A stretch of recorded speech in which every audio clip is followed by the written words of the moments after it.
Hello everyone, good morning. चलो भाई, आज हम स्टार्ट कर रहे हैं प्रबंधन। और ये प्रबंधन का पहला लेक्चर है आपका। और हम जानने का प्रयास करेंगे कि वास्तव में प्रबंधन है क्या चीज़ और किस प्रकार से किसी संगठन को अपने लक्ष्य को पूरा करने के लिए प्रबंधन की आवश्यकता होती है ना। किस प्रकार से प्रबंधन का इस्तेमाल किया जाता है और क्या ऐसी तकनीकें सिखाई जाती है प्रबंधन के अंदर जिससे कोई संगठन आसानी से और अपने सतत प्रयासों के माध्यम से अपने लक्ष्य को प्राप्त कर लेता है। तो बिना देर किए स्टार्ट करते हैं। आप सबका अभिनंदन है, स्वागत है आप सबको, गुड मॉर्निंग। और स्टार्ट करते हैं। कम पढ़ो अच्छा पढ़ो भैया, है ना। यानी कि वही पढ़ो जो आने की संभावना है, ठीक है ना। फालतू का कचरा पढ़ना नहीं है ना। चीज़ों को व्यवस्थित तरीके से पढ़ना है आपको। ओके, तो प्रबंध वास्तव में है क्या चीज़, है ना। तो देखो, सबसे पहले प्रबंध के बारे में बात कर लेते हैं हम। ये तो बात की कहानी है पूरी की पूरी। मैनेजमेंट क्या चीज़ है, तो सिंपल भाषा में अगर हम समझें कि कोई भी एक संगठन है और ये संगठन अपने लक्ष्यों को प्राप्त करना चाहता है, तो उसे कुछ तरीकों का इस्तेमाल करना पड़ेगा, किसी प्रोसेस से होकर गुजरना पड़ेगा। और वो प्रोसेस कुछ इस प्रकार की होनी चाहिए जो कि बहुत कम खर्चीली हो, बहुत दक्षतापूर्ण हो, और उन दक्षताओं के माध्यम से और उस मितव्ययिता के माध्यम से वो अपने लक्ष्य को प्राप्त कर ले कोई संगठन, है ना। तो ये इसमें जिस चीज़ का इस्तेमाल हुआ है, इस प्रक्रिया में जिस चीज़ का इस्तेमाल हुआ है, कहीं ना कहीं मैनेजमेंट का इस्तेमाल हुआ है। एक मैनेजमेंट है ना। आप अपने घर को चलाते हैं, यानी कि आपके पापा अपने घर को चलाते हैं तो किसका इस्तेमाल करते हैं उसमें? वो मैनेजमेंट का इस्तेमाल करते हैं। आप दो भाई हो, दो बहनें हैं, है ना, तो चार लोग हैं यानी कि, और दो वो हस्बैंड वाइफ यानी कि आपके मम्मी पापा। तो पापा को पूरे घर का मेंटेन करना होता है कि बहनों की ज़रूरत क्या है, उन्हें कौन सी चीज़ें की ज़रूरत है, भाइयों को कौन सी चीज़ों की ज़रूरत है, ठीक है ना। उनकी जो पत्नी है अर्थात आपकी जो मम्मी है, उनको किन चीज़ों की ज़रूरत है और कब कब उन चीज़ों को उन्हें अवेलेबल करवाना है ना। ये सारी चीज़ें किसका हिस्सा है? ये सारी चीज़ें मैनेजमेंट का हिस्सा है, ठीक है। तो प्रबंध वास्तव में हर जगह है, कहने का मतलब ये है। आपके घर में प्रबंध है, आप जिस कोचिंग में पढ़ते हैं वहाँ प्रबंध है, आपके स्वयं में आप में स्वयं में प्रबंध है। देखिए कैसे प्रबंध है आप में स्वयं में, कि भाई आप एक दिन अपना प्रबंध या मैनेज अपने आप को मैनेज मत करिए। तो जब आप अपने आप को मैनेज नहीं करेंगे एक दिन में, तो आपकी सारी दिनचर्या अस्त व्यस्त हो जाएगी। कैसे हो जाएगी? कि भाई आप मन पड़े जब उठेंगे, मन पड़े जब खाएंगे पिएंगे, है ना, मतलब कोई फिक्स नहीं है। लेकिन आप जब प्रबंध करेंगे अपने दिन का, तो आप व्यवस्थित उठेंगे। 6 बजे उठना है मतलब उठना है, 5 बजे उठना है मतलब उठना है। फिर एक शेड्यूल तय होता है कि भाई इस समय पे ये काम करना है, उस समय पे वो काम करना है, उस समय पे वो सब्जेक्ट पढ़ना है। तमाम तरह की चीज़ों का एक शेड्यूल बन जाता है। तो ये क्या हुआ? आपने अपने ऊपर किसको लागू कर दिया? मैनेजमेंट को लागू कर दिया। आपने अपने ऊपर प्रबंधन को लागू कर दिया, है ना। तो यही एक चीज़ प्रबंधन है कि किसी चीज़ को कितना व्यवस्थित तरीके से आप कर सकते हैं, उसको हम क्या बोलेंगे? प्रबंधन बोलेंगे, ठीक है ना। ओके, तो चलिए स्टार्ट करते हैं। प्रबंधन या प्रबंध क्या होता है? प्रबंध का इतिहास उतना ही पुराना है जितना कि मानव सभ्यता, है ना। तो क्योंकि स्वयं मानव सभ्यता के विकास में कहीं ना कहीं और किसी न किसी रूप में प्रबंध का भी योगदान रहा है, ठीक है ना। इस प्रकार प्रबंध की अवधारणा मानवीय सभ्यता के साथ विकसित होती चली गई, जो आज आधुनिक प्रबंध के नाम से जानी जाती है, ठीक है बेटा। तो समझने का प्रयास करिए। ये जो एक स्टेटमेंट है, और CN ग्रेगर साहब ने लिखा है इसको, कि जितना प्रबंध का इतिहास उतना ही पुराना है जितना कि मानव सभ्यता। तो आपसे ये भी पूछा जा सकता है कि भाई ये किसने कहा है, तो याद रखिए CN ग्रेगर ने कहा है। ये किसने कहा है? ग्रेगर ने कहा है, ठीक। अब कैसे याद करेंगे? CN ग्रेगर ने कहा है ना। तो ऐसे याद करना है आपको कि इस CN शब्द को पढ़ना है सुन। कौन सुनेगा? मानव सुनेगा भैया। जो सुन सकता है वही उसको सुनाएंगे ना। तो सुन मानव, है ना, तेरे इतिहास का विकास। सुन मानव, तेरे इतिहास का विकास, ठीक है। तो देखो, इतिहास उतना ही पुराना है जितना कि मानव सभ्यता, है ना। तो सुन मानव, तेरे इतिहास के विकास की सभ्यता का ज्ञान, ठीक है ना। इस तरह से आप इसको समझेंगे, सुन मानव। तो क्लियर हो गया आपको। फिर हम बात करेंगे कि प्रबंध का इतिहास उतना ही पुराना है जितना कि मानव सभ्यता, ठीक है ना। तो बेटा सही बात है कि प्रबंध का इतिहास हम लोग एक नए सब्जेक्ट रूप में जरूर पढ़ रहे हैं इसको, लेकिन वास्तव में इसका इतिहास पुराना है ना। कहा गया है कि मानव सभ्यता जब से विकसित हो रही है, जब से अस्तित्व में आई है, तब से ही आपका प्रबंध उसमें कहीं ना कहीं काम कर रहा है, कहीं ना कहीं चीज़ों को मैनेज करने में लगा हुआ है, ठीक है ना। हर चीज़, जैसा कि आपको मैं बताऊं, जैसे हमारे पास में सिंधु घाटी सभ्यता IVC, इंडस वैली सिविलाइजेशन की हम बात कर लें, तो वहाँ पे आपने देखा प्रबंध का इस्तेमाल हुआ। और पहले जाएंगे मिस्र की सभ्यताओं में जाएंगे, वहाँ पे आपने पिरामिड देखे, पिरामिड में मैनेजमेंट का इस्तेमाल हुआ नहीं हुआ? यस। तो कहीं ना कहीं ये कह सकते हैं हम कि प्रबंधन तो बहुत पुराना है, ठीक है ना। ये बात और है कि हम इसको नए नए तरीके से या नए नए रूप में पढ़ रहे हैं, ठीक है। चलिए, तो जितनी की मानव सभ्यता, क्योंकि स्वयं मानव सभ्यता के विकास में कहीं ना कहीं और किसी न किसी रूप में प्रबंध का भी योगदान रहा है। भाई मानव का विकास जो हुआ उसमें प्रबंध का योगदान निश्चित रूप से रहा ही रहा है। इस प्रकार प्रबंध की अवधारणा मानवीय सभ्यता के साथ विकसित होती चली गई। जो प्रबंध की जो अवधारणा है, जो कॉन्सेप्ट है, जो पृष्ठभूमि है, वो मानव की सभ्यता के साथ क्या होती गई, विकसित होती गई, धीरे धीरे बढ़त होती गई उसमें, जो आज आधुनिक प्रबंध के नाम से जान, और इसी बढ़ती हुई अवधारणा को क्या बोला गया, आधुनिक प्रबंध के नाम से जाना जाता है, ठीक है। चलिए ठीक है, ये CN ग्रेगर का स्टेटमेंट जरूर याद रखें आप। अगला है हमारा प्रबंध।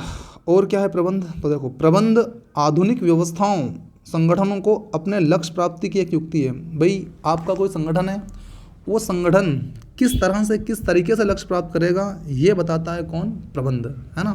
तो संगठनों को अपने लक्ष्य प्राप्ति की एक युक्ति बताया गया है, ठीक है, जिसके कुशल संचालन पर ही व्यवसाय की सफलता निर्भर करती है। यानी कि आपका संगठन कब अच्छी तरह से सक्सेस हो पाएगा, जब उसमें बेहतरीन प्रबंधन का इस्तेमाल या मैनेजमेंट का इस्तेमाल किया जाएगा, ठीक है ना।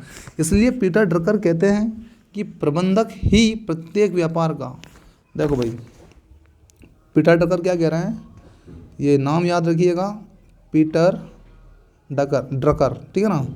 बोलते हैं कि प्रबंधक ही प्रत्येक व्यापार का गतिशील एवं जीवनदायक तत्व होता है।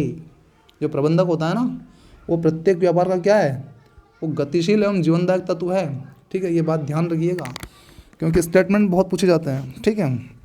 तो इसको याद करते हैं अपन, पीटर ड्रकर, है ना। देखो भैया, पीटर को अपन पढ़ लेते हैं पीर। क्या पढ़ लेते हैं? पीर। पीर मतलब क्या होता है? पीर मतलब होता है भगवान, देवता, है ना। बड़ा पीर बन रहा है, बोलते हैं ना पीर।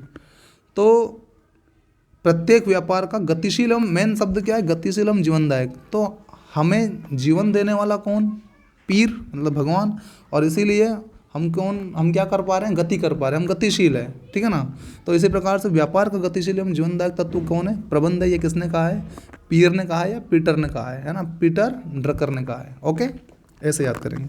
उसके नेतृत्व के अभाव में, किसके नेतृत्व के? प्रबंध के नेतृत्व के अभाव में उत्पादन के साधन केवल साधन मात्र रह जाते हैं, कभी भी उत्पादक नहीं बन पाते। बहुत महत्वपूर्ण बात कही है कि प्रबंधन के नेतृत्व के अभाव में उत्पादन के साधन केवल साधन मात्र रह जाते हैं। बेटा कैसे रह जाते हैं? मतलब आपके पास साधन बहुत सारे हैं, है ना, 50 प्रकार के आपके पास साधन हैं, लेकिन अगर उनका मैनेजमेंट नहीं कर पा रहे हैं आप सही से, तो वो सिर्फ साधन ही रह जाएंगे, देखने के साधन रह जाएंगे, उनसे प्रोडक्शन नहीं कर पाएंगे, प्रोडक्ट नहीं बना पाएंगे उन साधनों से, ठीक है ना।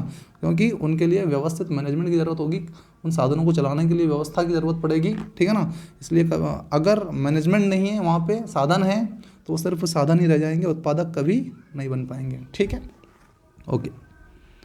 आगे देखिए, फिर प्रबंधन को समझाया है।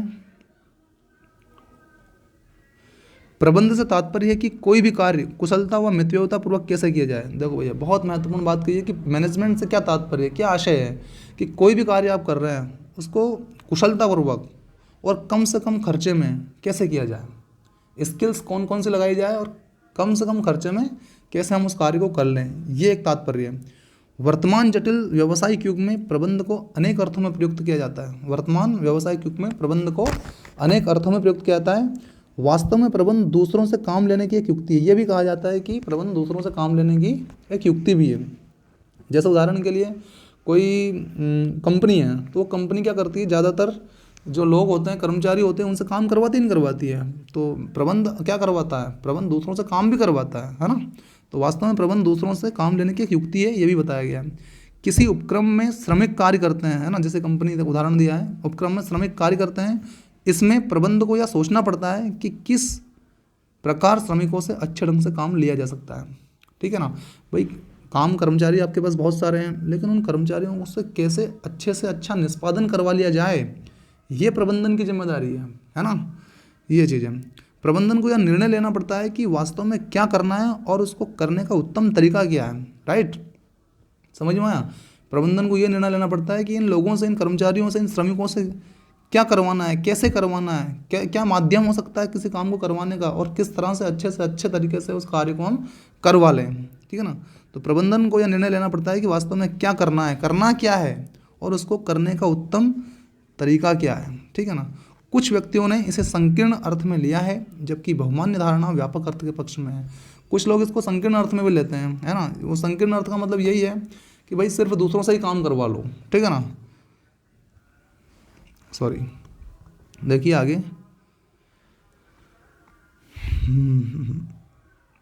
देखो, संकीर्ण अर्थ में प्रबंध दूसरे व्यक्तियों से कार्य कराने की एक युक्ति है। राइट, मतलब ये संकीर्ण बात कही गई है ना, कि दूसरों से ही काम कराने की एक युक्ति मात्र है, और वह व्यक्ति जो दूसरे व्यक्ति से कार्य करा सकता है वो प्रबंधक कहलाता है।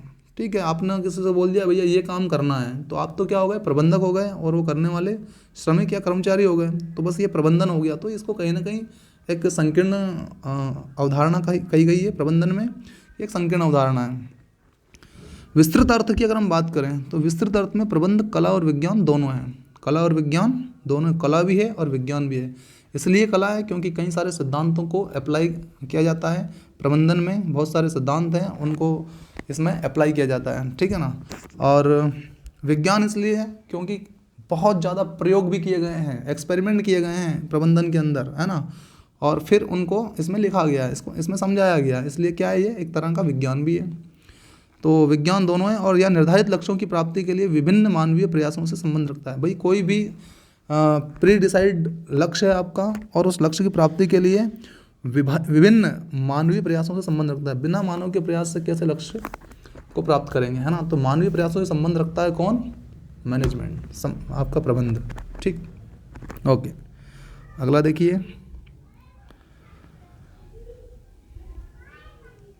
व्यवसाय एवं संगठन के संदर्भ में प्रबंधन क्या है, मैनेजमेंट क्या है, व्यवसाय एवं संगठन के। इसका अर्थ है उपलब्ध संसाधनों का दक्षतापूर्वक तथा प्रभावपूर्ण तरीके से उपयोग करते हुए लोगों के कार्यों में समन्वय करना, ताकि लक्ष्यों की प्राप्ति सुनिश्चित की जा सके। समझ में आया कि जो भी आपके पास साधन है, उपलब्ध संसाधन है, रिसोर्सेज है ना, उनका कैसे प्रयोग करना, पूरी सावधानी से, दक्षतापूर्वक करना, अच्छे से अच्छे तरीके से उसका प्रयोग करना, ताकि वो प्रभावपूर्ण तरीके से इस्तेमाल हो सके वो साधन, है ना, और प्रभावपूर्ण तरीके से उपयोग करते हैं उन साधनों का, करते हुए लोगों के कार्यों में समन्वय करना। जो लोग कार्य कर रहे हैं उनमें बैलेंस, समन्वय का मतलब क्या करता है, एडजस्टमेंट करना या बैलेंस बना के चलना, है ना। तो लोगों के कार्यों में समन्वय करना ताकि लक्ष्यों की प्राप्ति सुनिश्चित किया सके। अगर लोग मिलकर काम करेंगे, बैलेंस अवस्था में काम करेंगे, दक्षतापूर्ण तरीके से काम करेंगे, प्रभावपूर्ण तरीके से काम करेंगे, तो निश्चित है कि हमें अपना लक्ष्य प्राप्त हो जाएगा, अपने संगठन को लक्ष्य प्राप्त हो जाएगा। प्रबंधन के अंतर्गत आयोजन, नियोजन, संगठन निर्माण, स्टाफिंग, नेतृत्व करना, या जिसको बोलते हैं डायरेक्टिंग, तथा संगठन अथवा पहल का नियंत्रण करना आदि आते हैं। भैया ये मोस्ट इम्पोर्टेंट एलिमेंट्स हैं, तत्व हैं किसके, प्रबंधन के। ठीक है, तो ये इनको एक एक करके डिटेल में पढ़ेंगे हम लोग, है ना। चलिए आगे बात करते हैं। फिर समझाया है प्रबंध को, प्रबंधक अलग अलग कार्यों पर भिन्न समय लगाते हैं, भिन्न भिन्न समय लगाते हैं। संगठन के उच्च स्तर पर बैठे प्रबंधक नियोजन का मतलब बेटा प्लानिंग, है ना, एवं संगठन पर नीचे स्तर के प्रबंधकों की तुलना में अधिक समय लगाते हैं। नियोजन एवं संगठन पर नीचे स्तर के प्रबंधकों की तुलना में अधिक समय लगाते हैं। यानी कि जो टॉप लेवल का, अभी आप लेवल देखेंगे, 3 तरह के लेवल देखेंगे इसमें, टॉप लेवल का, मीडियम लेवल का और लो लेवल का जो मैनेजमेंट होता है। इसके 3 अलग अलग भाग हैं, है ना, आगे के लेक्चर्स में पढ़ेंगे हम लोग। तो जो टॉप लेवल का, उच्च स्तर का जो प्रबंधक है, वो किसी प्लानिंग को करने में या संगठन को के निर्मित करने में जो है ज़्यादा समय लेता है क्योंकि उसको ज़्यादा सोचना पड़ता है, क्योंकि टॉप लेवल का है, सारी रिस्क का काम बहुत ज़्यादा है उसके पास में है। वो नीचे स्तर के प्रबंधक की तुलना में अधिक समय लगाते हैं, है ना, अलग अलग कार्यों को करने में, अलग अलग कार्यों पर भिन्न समय लगाते हैं, है ना। और क्यों? क्योंकि सारी बड़ी रिस्क जो हैं वो उनके पास में है ना। इसलिए उनको समय ज़्यादा लगेगा, किनको? उच्च स्तर के प्रबंधकों को, मैनेजर्स को। और जो निम्न स्तर या निचले स्तर के जो प्रबंधक है उनको क्या करना होता है कि जो टॉप लेवल के लोगों ने कहा है उन निर्देशों का सिर्फ पालन करना होता है, ठीक है ना। इसलिए उन्हें ज़्यादा समय नहीं लगता है। ज़्यादा समय किनको लगता है? टॉप लेवल के प्रबंधकों को लगता है, ठीक है।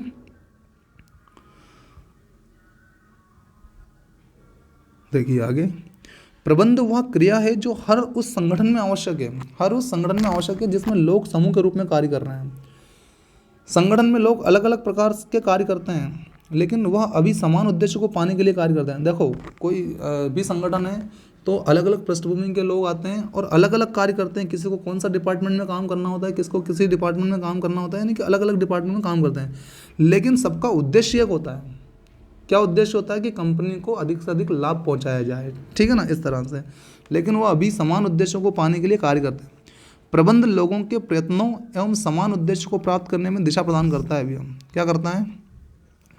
प्रबंध लोगों के प्रयत्नों एवं समान उद्देश्य को प्राप्त करने में दिशा प्रदान करता है। दिशा, ये बहुत महत्वपूर्ण है, दिशा प्रदान करता है कि आप किस दिशा में काम करेंगे तो सफल हो पाएंगे। ये बताता है कौन? प्रबंध बताता है, ठीक है ना। यानी कि प्रयत्न तो किसी भी तरह से किए जा सकते हैं भैया। एक गलत दिशा में अगर प्रयास करोगे तो क्या सफल हो पाओगे? है ना। आप बहुत ज़्यादा पढ़ रहे हो लेकिन वास्तव में एक स्ट्रेटेजी बना के नहीं पढ़ पा रहे हैं आप, है ना, एक रणनीति के माध्यम से नहीं काम हो रहा है आपका, तो कहीं ना कहीं आपके प्रयत्न गलत दिशा में हैं और इसलिए आप सफल नहीं हो पाएंगे, राइट।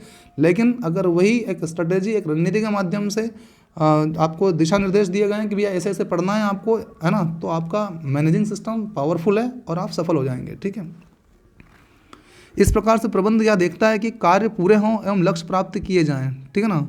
तो क्या देखता है प्रबंध? कि हमें किसी भी कंडीशन में अपने कार्यों को पूरा करना है और अपने लक्ष्यों को भी प्राप्त करना है। अर्थात प्रभावपूर्णता से काम होना चाहिए, कम से कम साधन एवं न्यूनतम लागत, अर्थात कार्य क्षमता पर हो, ठीक है ना। यानी कि प्रबंधन में सबसे बड़ी बात एक ये भी है कि साधन आपको कम से कम इस्तेमाल करना है ना, कम से कम साधनों में, और न्यूनतम लागत यानी कि पैसे को कम से कम खर्च करके अधिकतम लाभ कैसे लिया जाता है, ये बताता है आपको कौन? प्रबंधन, ठीक है। ओके, चलिए आगे देखते हैं।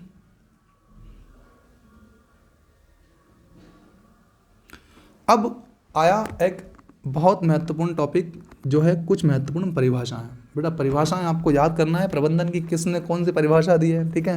हम प्रयास करेंगे आपको याद करवाने का मामले में कि आपको आसानी से याद हो जाए, है ना। आप भी प्रयास कीजिए। किम्बाल एवं किम्बाल के शब्दों में क्या है प्रबंधन? प्रबंधन के बारे में किम्बाल और किम्बाल सर क्या कह रहे हैं? तो बेटा किम्बाल में हम लोगों को कोड करना है क्या? बॉल। क्या करना है? बॉल। ये बॉल है ना, बॉल मतलब जो गेंद होती है वो, है ना। देखो क्या कहा है इन्होंने, व्यापक रूप में प्रबंध का आशय उस कला से है, उस आर्ट से है जिसके द्वारा, बड़े पैमाने पर अगर हम देखें तो व्यापक रूप मतलब बड़े पैमाने पर, प्रबंध का आशय उस कला से है जिसके द्वारा किसी उद्योग में मानव और माल को नियंत्रित करने के लिए अधिक सिद्धांतों को व्यवहार में लाया जाता। किसको नियंत्रित करना है? मानव और माल, इन दोनों को नियंत्रित करने के लिए, कंट्रोल करने के लिए अधिक से अधिक सिद्धांतों को व्यवहार में लाया जाता है। उसको कहा है इन्होंने प्रबंध, कि अगर सिद्धांतों को आप व्यवहार में ला रहे हो तो एक तरह का प्रबंध है। किसको कंट्रोल करने में? मानव और माल को। तो देखो बेटा दो चीज़ें आई है यहाँ पर, मानव आया है और एक दूसरा क्या है? माल। इन दोनों को नियंत्रित करना है किसके माध्यम से? प्रबंध के माध्यम से। तो कैसे याद करेंगे? जैसे ये बॉल है, क्रिकेट में अपन बॉल का इस्तेमाल करते हैं, करते नहीं करते हैं? तो एक मानव क्या करता है? उस बॉल को मारता है, मारता नहीं मारता है ना, रन बनाने के लिए मारा उसने। और दूसरा जो फील्डर है वो क्या करेगा? उस माल को, उस बॉल को, अपने बॉल जो है ना उसको माल मानना है। क्या मानना है? बॉल को माल। तो उस माल को क्या करेगा दूसरा वाला मानव? वो नियंत्रित करेगा, है ना। तो मानव और माल इन दोनों को नियंत्रित करने के लिए अधिक सिद्धांत को व्यवहार में लाया जाता है। ये किसका स्टेटमेंट है? ये किम्बाल का है, ठीक है ना। इस तरह से तो मानव और माल याद हो गया, मानव और माल। एक मानव उसमें मारेगा तो दूसरा मानव उसको क्या करेगा? उस माल को अर्थात उस बाल को नियंत्रित करेगा। तो मानव और माल, किम्बाल एंड किम्बाल। क्लियर है? ओके,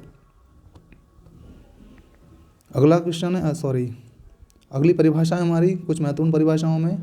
जेम्स एम लुंडी के अनुसार भाई, प्रबंध मुख्य रूप से विशिष्ट उद्देश्यों की प्राप्ति के लिए दूसरे के प्रयत्नों को नियोजित, समन्वित, प्रेरित तथा नियंत्रित करने का कार्य है। देखो, दूसरे के प्रयत्नों को नियोजित करना मतलब दूसरे लोग जो प्रयत्न करते हैं उनकी प्लानिंग करना, समन्वित करना मतलब उसमें सामंजस्य बिठाना, है ना, बैलेंस या एडजस्टमेंट करना, उनको मोटिवेट करना, प्रेरित करना और उनको कंट्रोल करना, ये सारे कार्य किसके अंतर्गत रखे गए हैं? प्रबंध के अंतर्गत। किसके अनुसार? जेम्स एम लुंडी के अनुसार।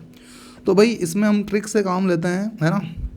क्या काम लेंगे कि दूसरे के प्रयत्नों को नियोजित, तो एक तो नी आ गया, दूसरा फिर नहीं है नियंत्रित, है ना, एक प्रे है और एक सा है, ठीक है। तो इससे हम एक इनके प्रथम वर्ड को निकाल लेते हैं।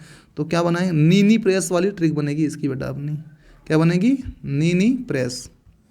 देखो ऐसे लिखना है आपको, ये नी और ये प्रेस, सर होते वाला सा, नी प्रेस। क्या नी प्रेस, है ना। देखो भैया, एक व्यक्ति ने कहा कि भाई मैंने 2 प्रेस को लड़ते हुए देखा, लड़ते हुए, ये लुंडी है ना, तो लड़ते हुए इसको अपन ने देखा, जम के लड़ रही थी वो, जेम्स लुंडी मतलब जम के लड़ते हुए देखा। तो लोग क्या कहते हैं? लोग क्या कहें? नी प्रेस भी क्या लड़े क्या? वो कह रहा है नी प्रेस को जम के लड़ते हुए देखा, ठीक है ना। तो जेम्स एम लुंडी जम के लड़ते हुए देखा, तो क्या देखा? प्रेस को लड़ते हुए। तो दूसरा कह रहा है नी प्रेस कभी लड़ती है क्या, ठीक है ना। तो ऐसे आता, तो एक नी का मतलब हो जाएगा क्या? नियंत्रण, एक नी का मतलब नियोजन, प्रे का मतलब प्रेरित करना तथा और सा का मतलब समन्वित करना, ठीक है भाई। तो ये याद रखिए आप लोग, ठीक। आगे बात करते हैं कुछ महत्वपूर्ण परिभाषाएं फिर से हेनरी फेयोल के शब्दों में भैया। प्रबंध को एक प्रक्रिया मानते हुए कहते हैं कि प्रबंध से आशय पूर्वानुमान लगाना, योजना बनाना, संगठन करना, आदेश देना, समन्वय करना तथा नियंत्रण स्थापित करना आदि है। देखो भैया क्या क्या कहा? पूर्वानुमान लगाना, योजना बनाना, 2 संगठन करना, 3 और आदेश देना, 4 और समन्वय करना, 5 और नियंत्रण करना, नियंत्रण स्थापित करना आदि है, ठीक है। तो देखो इसको कैसे याद करते हैं हम लोग?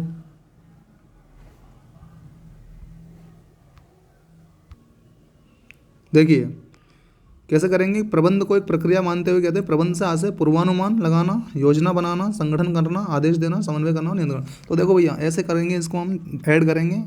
संगठन का आदेश, संगठन के आदेश की योजना मान, संगठन ने जो आदेश दिया है कि ऐसा ऐसा योजना बनाना है, ऐसा योजना को मान ले, ऐसी योजना को मान ले। और सम नियंत्रण कर, अपने आप पे क्या करना है? सम थोड़ा नियंत्रण करना है। क्यों? क्योंकि जो आदेश दिए गए उनको तो मानना है, अपने हिसाब से काम नहीं करना है।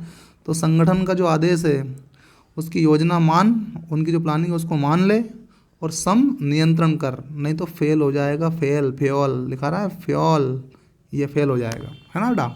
ऐसे करना है आपको ये, ठीक है। संगठन के आदेश को क्या करना है? उनकी योजना को मानना है और सम मतलब थोड़ा सा नियंत्रण करना है। समन्वय से अपन सम ले लेते हैं, सम थोड़ा नियंत्रण करना है, ठीक है, नहीं तो फेल हो जाओगे। तो हेनरी फेयोल, है नहीं, हेनरी फेल हो जाएंगे, बिल्कुल हो जाएंगे अगर संगठन का आदेश नहीं मानेंगे आप तो, ठीक है, ओके।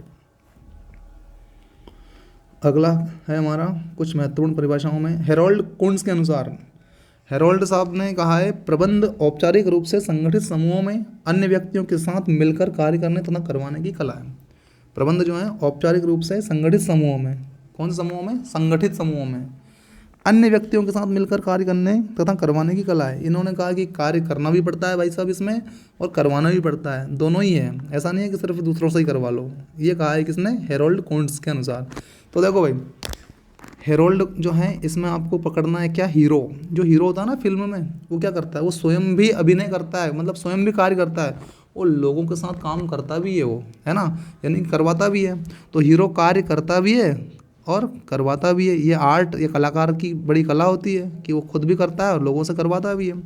तो कार्य करने तथा करवाने की कला है, ठीक है बेटा। हेरोल्ड कुंट्ज के अनुसार व्यक्तियों के साथ मिलकर कार्य करता भी है और उनसे कार्य करवाता भी है। हीरो, तो हीरो से हेरोल्ड कोन्स के अनुसार। अगला देखिए, जॉर्ज आर टेरी के शब्दों में देखिएगा, प्रबंध एक विशेष प्रक्रिया है जिसमें नियोजन प्लानिंग होती है, संगठन बनता है, मोटिवेशन उत्प्रेरणा काम करती है एवं नियंत्रण सम्मिलित है ना, ठीक है। और इसमें से प्रत्येक में विज्ञान एवं कला दोनों का प्रयोग करते हुए पूर्व निर्धारित लक्ष्यों को पूरा करने के लिए, जो पहले से निर्धारित है उन लक्ष्यों को पूरा करने के लिए इनका अनुसरण किया जाता है। इन तत्वों का अनुसरण किया जाता है। किसका? संगठन का अनुसरण होगा, प्लानिंग का अनुसरण होगा, उत्प्रेरणा का अनुसरण होगा, नियंत्रण अर्थात कंट्रोलिंग का अनुसरण होगा, और विज्ञान एवं कला इन दोनों का प्रयोग किया जाएगा, ठीक है ना। तो भाई देखो कितनी बातें बताई है। नियोजन के बारे में बताया है, किसके बारे में? नियोजन, संगठन, उत्प्रेरणा, नियंत्रण, 4 चीज़ें तो ये है। और दूसरा विज्ञान और कला भी बोला है इन्होंने, टेरी ने, जॉर्ज आर टेरी ने। तो विज्ञान एवं कला दोनों का प्रयोग करा है इसमें, ठीक है ना, कि पूर्व निर्धारित लक्ष्यों को प्राप्त करने में विज्ञान एवं कला का भी प्रयोग करेंगे हम, है ना। तो देखो कैसे करेंगे, ट्रिक बनाते हैं इसकी, है ना।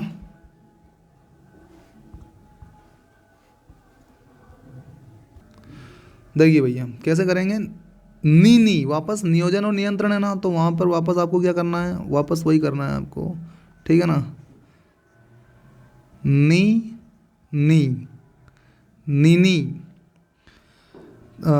विज्ञान और कला के गठन के बिना तेरी प्रेरणा नहीं मिलती। नी विज्ञान, ठीक है, और कला के बिना, तेरी आया ना, ये तेरी संगठन में, है ना, तेरी प्रेरणा संगठन में नहीं मिलती, यानी विज्ञान और कला का प्रयोग आपको करना पड़ेगा।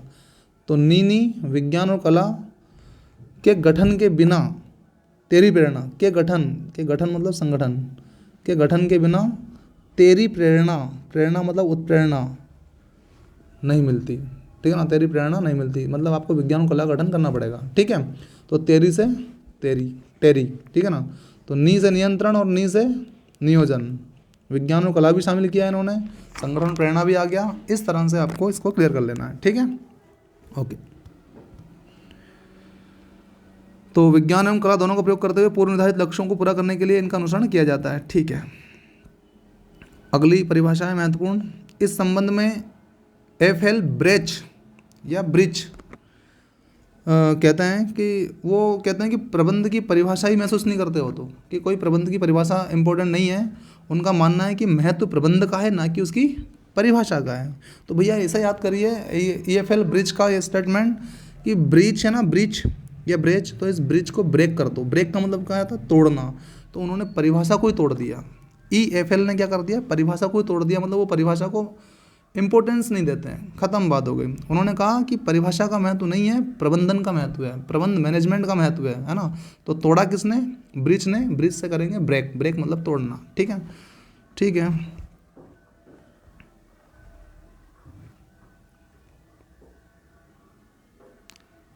एडविन एम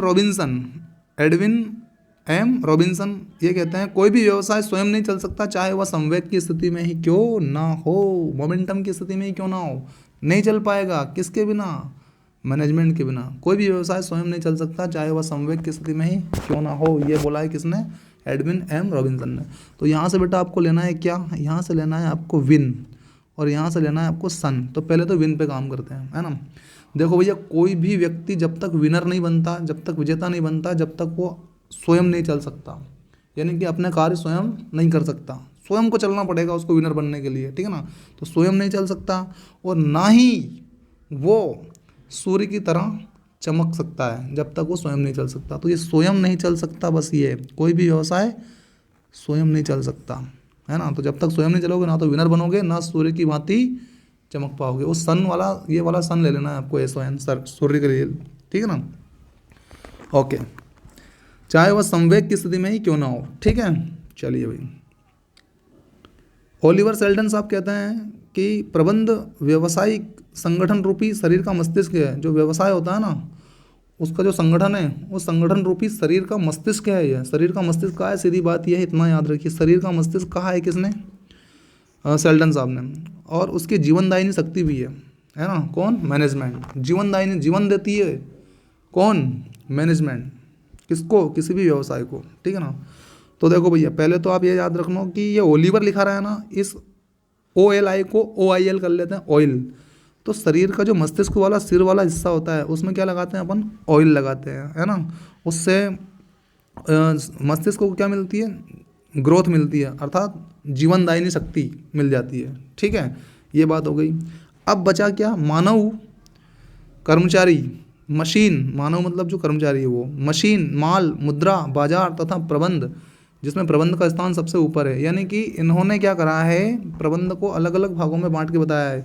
मानव, मशीन, दूसरा मशीन, तीसरा माल, और चौथा मुद्रा, और पांचवा बाजार। तो 5M, ठीक है ना। क्या याद रखने का? देखो भैया, मानव, M for Manav, M for machine, M for mall, M for money या मुद्रा, और M फॉर मार्केट। तो आपको ये ध्यान देना है कि भाई 5M जो है वो किसने बताए हैं? तो 5M सेल्डन साहब ने बताया है, ठीक है ना। 5M, फर्स्ट M का मतलब क्या? मानव, दूसरा M मतलब मशीन, और तीसरा M माल, चौथा मुद्रा, और पांचवा मार्केट, ठीक है ना। तो 5M की अवधारणा से याद करना है आपको शेल्डन। कैसे याद करोगे 5M को, है ना। तो जैसे 6M 5M के जो सरिये होते हैं ना, तो सरिये जो तार हैं वो होते हैं कि नहीं होते हैं? होते हैं। तो डन बात है ना, होते हैं, ठीक है ना। और उनको सेल किया जाता है। व्यापारी लोग क्या करते हैं? सरियों को सेल करते हैं ना। 5MM के, 6MM के सरिये होते हैं, तो सेल किया जाता है 5M के सरिये को, है ना। तो इस तरह से सेल डन हो जाएगा ये, ठीक है। और इनमें प्रबंध का स्थान सबसे ऊपर है ना। ओके,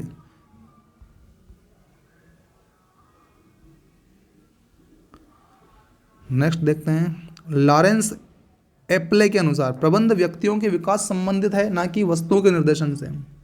भैया मैनेजमेंट किससे संबंधित है? व्यक्तियों के विकास से संबंधित है, ना कि वस्तुओं के निर्देशन से। वस्तुओं के को निर्देश देने से मात्र प्रबंधन नहीं हो जाता है, व्यक्तियों का विकास होना चाहिए, है ना। ये कहा है किसने? लॉरेंस एप्ले ने। बहुत सिंपल है, इनको याद करना कैसे। देखो भैया, एप्ले शब्द आया है, क्या आया है? एप्ले। तो एप्पल का मोबाइल तो नाम सुना ही होगा। लारे एप्पल का मोबाइल कब लाएगा? जब तुम्हारा खुद का विकास हुआ होगा, जब तुमने अच्छी खासी कमाई कर रखी होगी। तो व्यक्तियों का विकास देखिए, व्यक्तियों का, जो व्यक्ति अपना विकास कर लेता है वो कौन सा मोबाइल रखता है? एप्पल का मोबाइल रख लेता है। लॉरेंस लारे एप्पल का, क्यों ला रहे? क्योंकि उसने उसका विकास कर लिया। तो व्यक्तियों के विकास संबंधित है, ना कि वस्तुओं के निर्देशन से, ठीक है। बस आगे देखते हैं। पीटर एफ ड्रकर ने मैनेजमेंट को जीवन प्रदायी अवयव कहा है भैया, है ना। तो मैंने ये बता ही दिया है आपको, जीवन देने वाला कौन होता है? पीर होता है। पीर मतलब भगवान, ठीक है ना। ये पीर से अभी शुरुआत नहीं मैंने बताया था आपको, पीटर एफ ड्रकर, है ना। तो जीवन प्रदायी अवयव कहा है किसने? जीवन देने वाला कौन है हमें? ईश्वर है, पीर है, भगवान है, ठीक है। वैज्ञानिक प्रबंध के जन्मदाता कौन है भैया? Frederick Winslow Taylor, FW Taylor. ये बहुत महत्वपूर्ण व्यक्ति है भैया, पूरे प्रबंधन में आपको बार बार नाम सुनने को मिलेगा, याद रख लीजिए। फ्रेडरिक विंसलो टेलर वैज्ञानिक प्रबंध के जन्मदाता भी है, वैज्ञानिक प्रबंध के जन्मदाता, ठीक है।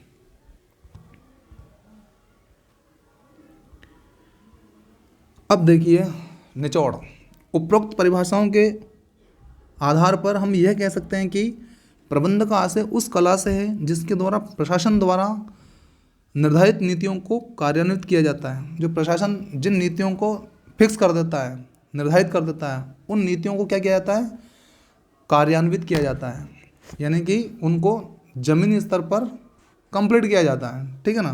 तथा सामान्य उद्देश्यों की प्राप्ति के लिए मानवीय क्रियाओं का निर्देशन, जो भी आपका सामान्य उद्देश्य है उसको प्राप्त करने के लिए जो मानवीय क्रियाएं, मानवीय प्रोसेसेस है ना, उनका निर्देशन, संचालन, नेतृत्व तथा नियंत्रण किया जाता है, ठीक है भाई। ये है सारी परिभाषाओं का एक निचोड़, ठीक है ना। कि वास्तव में क्या होता है एक प्रबंधन, वो जो प्रशासन तय कर देता है। जैसे किसी कंपनी का प्रशासन होता है ना। तो उस कंपनी के प्रशासन ने तय कर दिया है कि हमें इस तरह से काम को करना है। अब उस काम को ज़मीन पर उतारना, है ना, और ज़मीन पर उतार के सामान्य उद्देश्यों की प्राप्ति करना, मानवीय क्रियाओं को का निर्देशन करना, मानवों को निर्देश देना कि भैया ये काम करो, ऐसे करना है इस काम को, वो संचालन करना, है ना, नेतृत्व करना, लीडरशिप करना, और उन सब लोगों को, उन सब संसाधनों को नियंत्रित करना। ये सब क्या है? ये सब मैनेजमेंट का भाग है, ठीक है। चलिए प्रबंध की विशेषताएं, बहुत महत्वपूर्ण टॉपिक है हमारा ये, प्रबंध की विशेषताएं, है ना। यहाँ से प्रश्न बनते ही बनते हैं, पूछेगा कि निम्नलिखित में से कौन प्रबंध की विशेषता नहीं है, कौन विशेषता है, इस तरह से, है ना। प्रबंध की आधारभूत विशेषताएं निम्नलिखित है भैया। तो पहला है, प्रबंध एक उद्देश्य पूर्वक प्रक्रिया है। प्रबंध क्या है? एक उद्देश्य पूर्वक प्रक्रिया है। तो यहाँ पे अंडरलाइन कीजिए इसको, प्रबंध एक उद्देश्य पूर्वक प्रक्रिया है, ठीक है। देखो, प्रत्येक संगठन के उद्देश्य भिन्न होते हैं। उदाहरण के लिए, एक फुटकर दुकान का उद्देश्य बिक्री बढ़ाना हो सकता है, लेकिन दी स्पास्टिकस सोसाइटी ऑफ इंडिया का उद्देश्य विशिष्ट आवश्यकता वाले बच्चों को शिक्षा प्रदान करना है। इन्होंने कहा है कि सब संगठन होते हैं, उन संगठनों का अपना अपना एक अलग अलग उद्देश्य होता है। एक उदाहरण के तौर पर बता दिया कि दुकान जो फुटकर विक्रेता है, एक व्यापारी है जो फुटकर में अपना माल बेचता है ना, उसका उद्देश्य क्या रहेगा? वो बिक्री को बढ़ाना चाहता है, तो उस बिक्री को कैसे बढ़ाया जाए उसमें अपना मैनेजमेंट अप्लाई करेगा, है ना। लेकिन वहीं दी स्पास्टिकस सोसाइटी ऑफ इंडिया का उद्देश्य क्या है? उसका उद्देश्य है जो जिन्हें ज़रूरत है शिक्षा की, ऐसे बच्चों को शिक्षा प्रदान करना, आवश्यकता वाले बच्चों को, विशिष्ट आवश्यकता वाले बच्चों को शिक्षा प्रदान करना। इसी तरह से आप लोग हैं, आप भी प्रबंधन का इस्तेमाल करते हैं, आपका अपना एक उद्देश्य है कि नहीं है? आपका उद्देश्य है किसी भी कंडीशन में हम पटवारी एग्ज़ाम को सर निकालना चाहते हैं, है ना, या किसी और का कोई और उद्देश्य हो सकता है। तो सबके अपने अपने उद्देश्य हैं, तो उसमें आप अपना मैनेजमेंट लगाते हैं, नहीं लगाते हैं बेटा? लगाते हैं, मैनेजमेंट लगाते हैं। सर जल्दी उठते हैं, सुबह पूरा शेड्यूल तय करते हैं, कोचिंग टाइम से जाते हैं, कोचिंग का कंटेंट क्लियर करते हैं, फिर ऑनलाइन क्लासेस लेते हैं, लाइव क्लासेस लेते हैं। तो ये क्या है? ये अपने उद्देश्य को पूरा करने के लिए किसी प्रोसेस से आप गुजर रहे हैं, नहीं गुजर रहे हैं? यस। तो इसको बोलते हैं प्रबंध एक उद्देश्य पूर्वक प्रक्रिया है, इसमें उद्देश्य पूरा किया जाता है, ठीक है ना। ओके, अगला है हमारा विशेषताओं में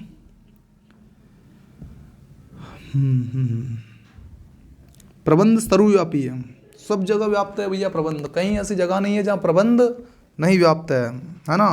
आपके घर में प्रबंध है, आप में स्वयं में प्रबंध है, ठीक है ना। आपका शरीर अपने आप में एक प्रबंधन की भूमिका, प्रबंधक की भूमिका निभाता है। सारे अलग अलग ऑर्गन्स अंग है, उन अंगों को दिशा निर्देश दिया जाता है कि भाई किडनी को क्या काम करना है, हार्ट को क्या काम करना है। तो ये मैनेजमेंट के माध्यम से तो काम हो रहा है। तो प्रबंध हमारे देश में भी है, दुनिया के अलग अलग देशों में भी है, अलग अलग तरीके से उनमें काम होता है, ठीक है ना। तो प्रबंधन सर्वव्यापी है भैया, है ना। संगठन चाहे आर्थिक हो या सामाजिक, ठीक है ना, या फिर राजनीतिक हो, कोई किसी भी प्रकार का संगठन हो सकता है। कुल मिला के बात यह है, उनमें प्रबंध की क्रियाएं सभी में समान है भैया। जो हमारे पास तत्व है ना प्रबंधन के, है ना, स्टाफिंग वगैरह, निर्देशन करना, कंट्रोलिंग करना, ये सब उनमें ये सारी प्रक्रियाएं समान रूप से अप्लाई की जाती है। एक पेट्रोल पंप को प्रबंध की उतनी ही आवश्यकता है जितनी कि एक अस्पताल अथवा एक विद्यालय की है। मतलब पेट्रोल पंप को भी प्रबंध की उतनी आवश्यकता है जितनी एक अस्पताल को होती है, जितनी एक विद्यालय को होती है, ठीक है ना। देखो कैसे मैं समझाने का प्रयास करता हूँ आपको कि एक पेट्रोल पंप है तो वो क्या चाहेगा कि उसकी बिक्री अधिक से अधिक हो, है ना, और ग्राहकों को एक अच्छा पेट्रोल मिले, ठीक है। इसी प्रकार से एक अस्पताल का जो उद्देश्य होता है वो क्या होता है? अस्पताल का उद्देश्य होता है कि उसके यहाँ जो भी मरीज आता है भैया, तो उसको सफल हो जाए, उसका ऑपरेशन सफल हो जाए और वो अच्छे से घर पहुंच जाए, उसको अच्छी व्यवस्थाएं प्रदान करना, है ना।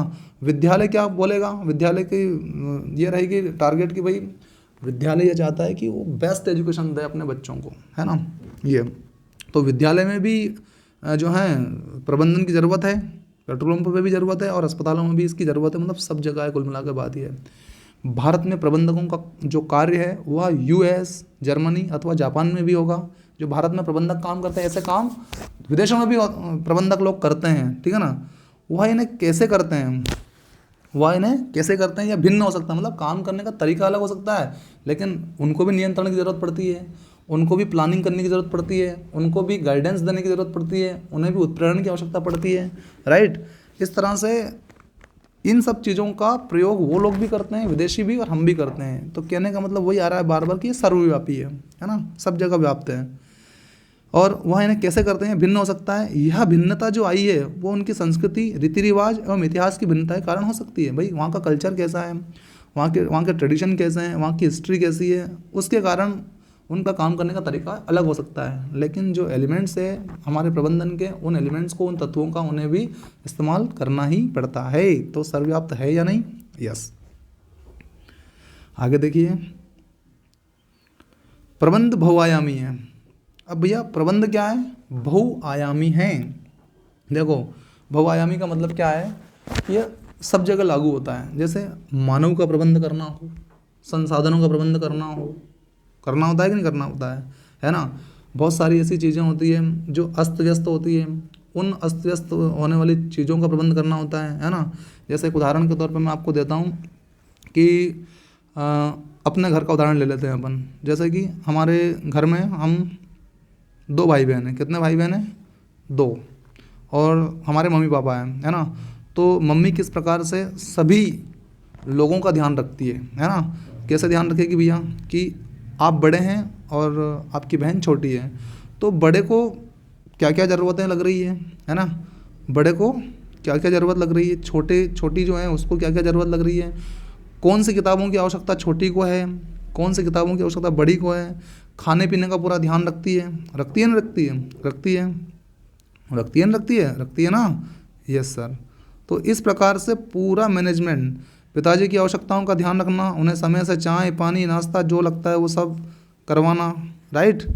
ये सब चीज़ें हैं। तो कहीं ना कहीं बहुआयामी स्थिति देखने को मिलती है। प्रबंध कैसा है, बहुआयामी है, ठीक है ना। सबका ध्यान रखना होता है इसके अंदर। और चलिए आगे बढ़ते हैं इसके बाद।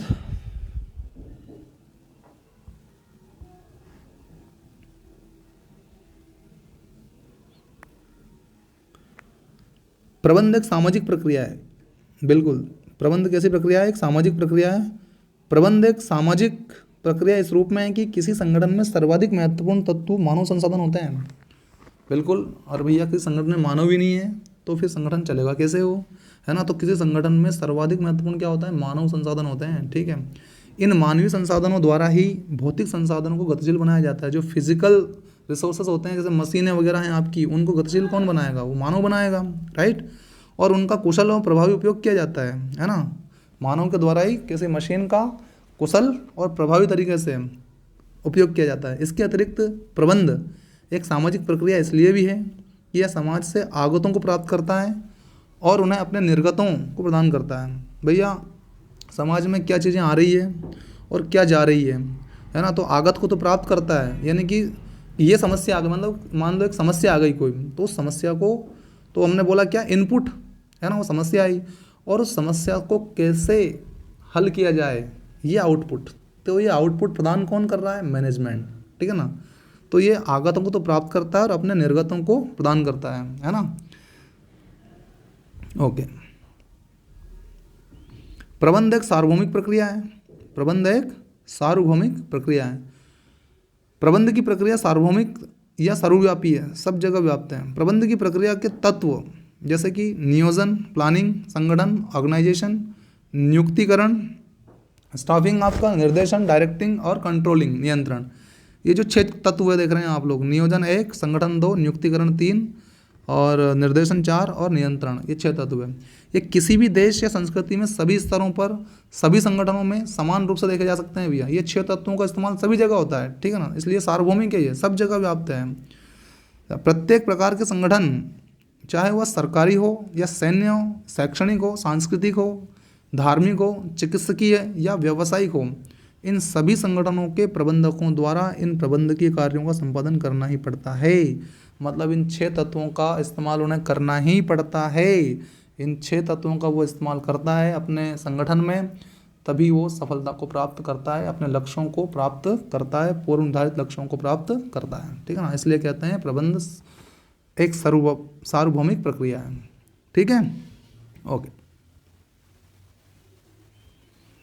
प्रबंध एक विधा है। विधा का मतलब क्या है, कला है भैया। प्रबंध एक कला है जो हर किसी के पास नहीं होती है ना। तो विधा के रूप में प्रबंध संगठित ज्ञान का वह समूह है, संगठित ज्ञान का एक वह समूह है जिसका शिक्षण और प्रशिक्षण किया जा सकता है भैया। यानी कि जिसे आप शिक्षा के रूप में ग्रहण भी कर सकते हो, है ना, और जिसकी ट्रेनिंग भी दी जा सकती है ना। एक ऐसी कला है। तो आप जैसे किसी कंपनी में गए तो वहाँ पे आपको क्या मिलेगा, वहाँ प्रशिक्षण मिलेगा, है ना। या फिर आप पहले से शिक्षण विधियों का इस्तेमाल करके प्रबंध को सीख के गए हो, तो शिक्षण और प्रशिक्षण किया जा सकता है, किसका, प्रबंधन का, है ना। प्रबंध का शिक्षण और प्रशिक्षण किया जा सकता है, एक ऐसी कला है ये जिसको सीखा जा सकता है, कुल मिलाकर बात ये। इस रूप में प्रबंध अन्य सामाजिक विज्ञानों की भांति, सामाजिक विज्ञानों लिखा है, सामाजिक विज्ञानों की भांति अध्ययन का ऐसा क्षेत्र है जिसकी अनंत सीमा है। भैया इसकी बहुत सारी व्याप्त या व्यापक स्तर में सीमाएं फैली हुई है दूसरे सामाजिक विज्ञानों की भांति। जैसे आप सोशल साइंस वगैरह पढ़ते हैं, गृह विज्ञान पढ़ते हैं, तो ऐसे ही दूसरे सामाजिक विज्ञानों की भांति अध्ययन का एक व्यापक क्षेत्र है ये, जिसकी अनंत सीमाएं हैं। तो प्रबंध क्या है? कला है मेन रूप से। ओके, अगला प्रबंध अदृश्य है। कुछ विद्वानों के मत में प्रबंध एक अदृश्य शक्ति है। किसी संगठन में प्रबंध की जानकारी इसके द्वारा प्राप्त किए गए परिणामों से होती है। भैया देखो भैया, आपका कोई संगठन है, उसमें किस तरह का प्रबंध चल रहा है ना, ये रिजल्ट तय करेंगे। कौन तय करेंगे? रिजल्ट।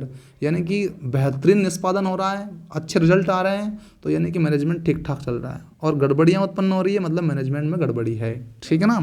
तो किसी संगठन में प्रबंध की जानकारी कैसे मिलेगी? इसके द्वारा प्राप्त किए गए प्रबंध के द्वारा प्राप्त किए गए परिणामों से होती है। ठीक है ना। यदि वांछित परिणामों की प्राप्ति होती है, वांछित मतलब जो आपको चाहे गए परिणाम मिल गए, आपको चाहे गए परिणाम मिल गए, तो उसे कुशल एवं प्रभावी प्रबंधन कहा जाएगा। कि ठीक ठाक है प्रबंधन, मज़ेदार प्रबंधन है, प्रभावी प्रबंधन है, क्योंकि इच्छित परिणाम प्राप्त हो चुके हैं। ठीक है ना। और इसके विपरीत प्रबंधहीनता, कुप्रबंध या अकुशल प्रबंध होने की बात कही जाती है भैया। और यदि चाहे गए परिणाम नहीं मिले हैं तो प्रबंध कैसा है? प्रबंधहीनता की स्थिति में है, कुप्रबंध है एक तरह का, अकुशल प्रबंध है वो। ठीक है ना। इसलिए प्रबंध वही बेहतर होता है जिसमें इच्छित परिणामों को प्राप्त किया जाता है। ठीक है ना। जो लक्ष्य निर्धारित है उन लक्ष्यों को अगर सही समय में सही दिशा में प्राप्त कर पा रहे हैं तो मतलब प्रबंध गुड है, बेस्ट है। ठीक है ना। अन्यथा कुप्रबंध की स्थिति आएगी। ठीक है। प्रबंध की विशेषताएं और देखें। प्रबंध बहुविधात्मक है, बहुत सारी कलाओं को समेटे हुए हैं भैया। कौन? प्रबंध। देखिए, प्रबंध मूल रूप से बहुविधात्मक या भविष्यक है। इसका आशय है कि यद्यपि प्रबंध विषय का विकास एक विशिष्ट और पृथक विषय के रूप में हुआ है ना। वैसे तो एक अलग सब्जेक्ट के रूप में विकास हुआ है, किसका? प्रबंध का, है ना। विशिष्ट और पृथक विषय के रूप में हुआ है, फिर भी तथापि इसने समाजशास्त्र, मानव शास्त्र, मनोविज्ञान, अर्थशास्त्र आदि विभिन्न विषयों से बहुत सी अवधारणाओं और सिद्धांतों को अपनाया है भैया। मतलब दूसरे स्पेशल सब्जेक्ट्स हैं, उन सब्जेक्टों की जो कॉन्सेप्ट है, उन कॉन्सेप्ट को इसने अपनाया है। किसने? प्रबंध ने। वैसे ये अलग विषय हैं, लेकिन फिर भी इसने दूसरे विषयों को आत्मसात किया है, ग्रहण किया है ना। प्रबंध ने इन विषयों से विचारों व अवधारणाओं को ग्रहण कर, जो उन विषयों के जो विचार थे, उनके जो कॉन्सेप्ट थे, उनको ग्रहण कर इन्हें एकीकृत करके नवीन परिवेश में प्रस्तुत किया है। इन सबको क्या करा? इन सबको इकट्ठा करा और उनको नयापन दिया, उनमें नवाचार लेकर आया। कौन? प्रबंध। तो नवीन परिवेश में प्रस्तुत किया है, नए तरीके से प्रस्तुत किया है। किसने? प्रबंध ने। ताकि संगठनों के प्रबंधन में व्यवहारिक सहायता मिल सके। भैया ये सब जो सामाजिक विज्ञान है ना, ये सब सामाजिक विज्ञान एक व्यवहार को दिखाते हैं। समाज में क्या कैसे कोई काम किया जाता है, सामाजिक विज्ञानों से हमें प्राप्त होता है, जानकारी मिलती है। तो ज़्यादा से ज़्यादा व्यवहार में हम प्रबंधन का इस्तेमाल कर सकें, इसलिए उसने क्या करा है? दूसरे सामाजिक विज्ञानों से उनके कॉन्सेप्ट और उनके विचारों को ग्रहण किया और उन्हें नवीन तरीके से पेश किया, है ना। नवीन तरीके से पेश किया। ठीक है। तो इसलिए कहते हैं प्रबंध बहुविधात्मक है, बहुत सारी कलाओं को समेटे हुए हैं ये, क्योंकि दूसरे विषय से उसने उन चीज़ों को लिया है। प्रबंध एक निरंतर चलने वाली प्रक्रिया है भैया। देखो प्रबंध कैसी प्रक्रिया है? निरंतर चलने वाली प्रक्रिया है। प्रबंध प्रक्रिया निरंतर एकजुट लेकिन पृथक पृथक कार्यों, नियोजन, संगठन, निर्देशन, नियुक्तिकरण एवं नियंत्रण की एक श्रृंखला है। भाई वही चीज़ें हैं, वही निरंतरता के साथ आपको प्रबंधन को अपनाना पड़ेगा। जैसे कि उदाहरण के लिए आप एग्ज़ाम की तैयारी कर रहे हैं, आप तैयारी कर रहे हैं भाई, तो मत करो रेगुलर। आपका प्रबंधन रह पाएगा क्या? नहीं रह पाएगा। और अगर मैनेजमेंट रेगुलर नहीं रहा तो आप लक्ष्य को प्राप्त कर पाओगे क्या? नहीं कर पाओगे। इसलिए कहते हैं प्रबंधन एक निरंतर चलने वाली प्रक्रिया। लगातार जब से आप समझदार हुए हैं, समझने लगे हैं, है ना, खुद को, तब से आपने प्रबंधन को अपना लिया है कि भाई कैसे करना है, कैसे जीना है, कैसे ये दुनिया में अगर रहना है हमें, तो किस प्रकार से अपना खुद का मैनेजमेंट करना है, अपने परिवार का मैनेजमेंट करना है ना, अपने समाज को मैनेज करना है ना, तमाम तरह की चीज़ें हैं। तो प्रबंधन क्या है? लगातार चलने वाली प्रक्रिया भी है। ठीक है, चलिए।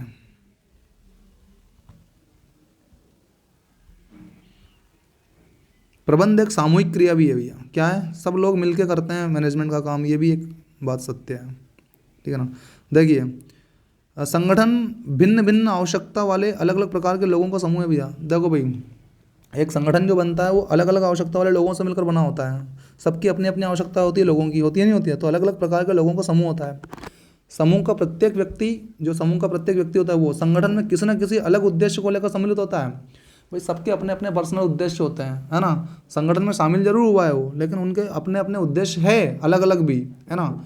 लेकिन संगठन के उद्देश्य के रूप में वह संगठन के समान उद्देश्य की पूर्ति के लिए कार्य करते हैं। भाई ये सारे लोग अलग अलग उद्देश्य लेकर आए हैं, अपने पर्सनल है वो, लेकिन संगठन का जब उद्देश्य उनको पता लगता है कि हमें इस संगठन का ये उद्देश्य है, इसके लिए काम करना है, तो फिर वो टीम भावना विकसित करते हैं अपने अंदर और फिर एक संगठन को अपने लक्ष्य को तक ले जाने के लिए काम करते हैं, ठीक है ना। लेकिन संगठन के सदस्य के रूप में वह संगठन के समान उद्देश्यों की पूर्ति के लिए कार्य करते हैं, ठीक है ना। कि संगठन का जो समान उद्देश्य है, कॉमन उद्देश्य है, उसकी पूर्ति कैसे होगी उसके लिए कार्य करते हैं वो लोग। इसके लिए एक टीम के रूप में कार्य करना होता है। कैसे काम करना होता है? एक टीम के लिए कार्य करना होता है। एवं व्यक्तिगत प्रयत्नों में समान दिशा में समन्वय की आवश्यकता होती है। जो व्यक्तिगत प्रयत्न होते हैं ना, उनमें समान दिशा में समन्वय की आवश्यकता होती है। समन्वय मतलब एडजस्टमेंट की आवश्यकता होती है ना, बैलेंस बनाने की आवश्यकता होती है ना, व्यक्तिगत प्रयत्नों में। और इसके साथ ही आवश्यकताओं एवं अवसरों में परिवर्तन के अनुसार प्रबंध सदस्यों को बढ़ने एवं उनके विकास को संभव बनाता है ना।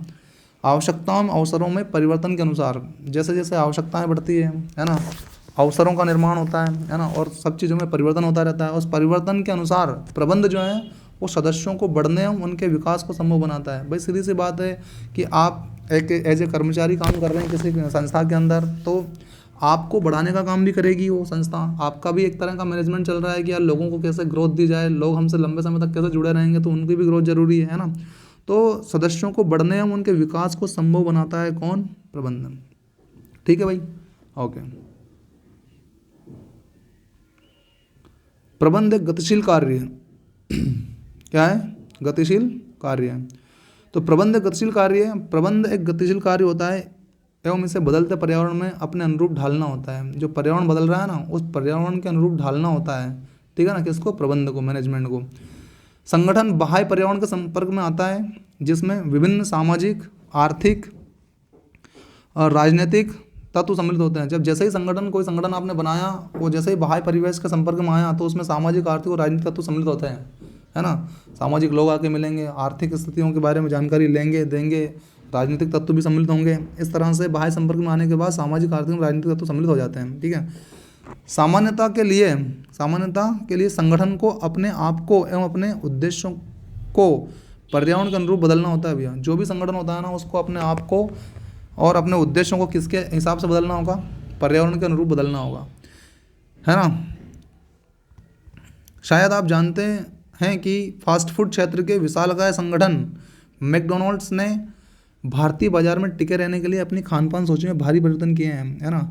यानी कि मैकडॉनल्ड जब भारत में आया, तब उसने भारतीय लोगों को कैसा खाना पसंद है, क्या चीज़ें पसंद है, क्या नहीं है, उसके हिसाब से उसने अपने खान पान के सूची जो थी उसकी, उसमें काफ़ी हद तक परिवर्तन किया। नहीं तो यहाँ पर कौन लेता उसको, है ना।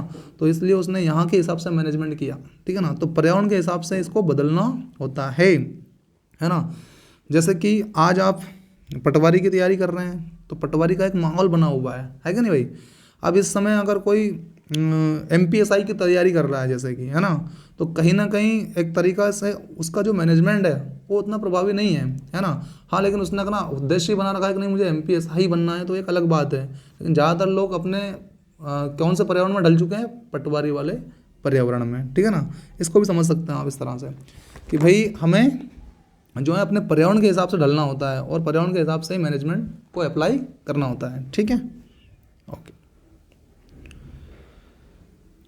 प्रबंध एक अमूर्त शक्ति है, अमूर्त जो दिखाई नहीं देती, है ना। प्रबंध एक अमूर्त शक्ति है जो दिखाई नहीं पड़ती, लेकिन संगठन के कार्यों के रूप में जिसकी उपस्थिति को अनुभव किया जा सकता है। भाई संगठन किस तरह से कार्य कर रहा है वो बता देता है कि प्रबंधन किस प्रकार का है, कैसा है, ठीक है ना। तो कार्यों के रूप में जिसकी उपस्थिति को अनुभव किया जा सकता है। संगठन में प्रबंध के प्रभाव का भान यानी कि एहसास, योजनाओं के अनुसार लक्ष्यों की प्राप्ति, प्रसन्न एवं संतुष्ट कर्मचारी के स्थान पर व्यवस्था के रूप में होता है भैया। देखो प्रबंध का अमूर्त शक्ति है, एक उदाहरण के तौर पे आप समझ सकते हैं। जैसे कि किसी के यहाँ आप कार्यक्रम में खाना खाने गए, एक कार्यक्रम में, उस जगह पे आपने देखा कि यार सारी व्यवस्थाएं जो हैं भंग है ना। तो आप क्या बोलेंगे, अरे यार यहाँ का मैनेजमेंट बहुत गड़बड़ है। तो अब कोई मैनेजमेंट आके तुमसे बोल नहीं रहा है hi hello how are you, कैसे हो कैसे नहीं हो, हम क्या व्यवस्था दे रहे हैं क्या नहीं दे रहे हैं, बोल रहा है कि आपको मैनेजमेंट आके नहीं, लेकिन आप क्या कर रहे हैं, फील कर रहे हैं उस चीज़ को। तो एक अमूर्त शक्ति है भाई, ये क्या है, अमूर्त शक्ति है। प्रबंध एक अमूर्त शक्ति है जो दिखाई नहीं पड़ती है, लेकिन संगठन के कार्यों के रूप में जिस अब संगठन का जो कार्यक्रम का जो कार्य था उसके रूप में आपने अनुभव कर लिया ना उसको, कि भाई यहाँ व्यवस्थाएं ठीक ठाक नहीं है, तो मतलब मैनेजमेंट ठीक नहीं है। तो ये अनुभव आपने कर लिया उपस्थिति के आधार पर, जिसकी कार्यों के रूप में जिसकी उपस्थिति को अनुभव किया जा सकता है। तो मैनेजमेंट की उपस्थिति है कि नहीं वहाँ पे, उस कार्यक्रम में है, लेकिन वो सिर्फ फील कर रहे हैं आप, है ना।